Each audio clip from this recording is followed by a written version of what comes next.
What's up guys, in this short tutorial I'm going to show you how to make a cut or to trim a video in Canva PC.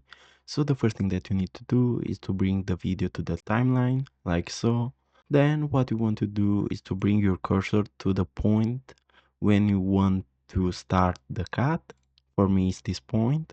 Then you want to right click on the clip and you want to click on split page. Also you can press S on your keyboard. So we're gonna click on split page, and now as you can see we just made our first cut.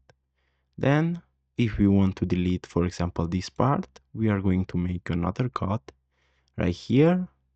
Again we're gonna right click on the clip and click on split page, and to delete this part what we want to do is to click on it and click on delete page, like so. And as you can see we just deleted that part of the video.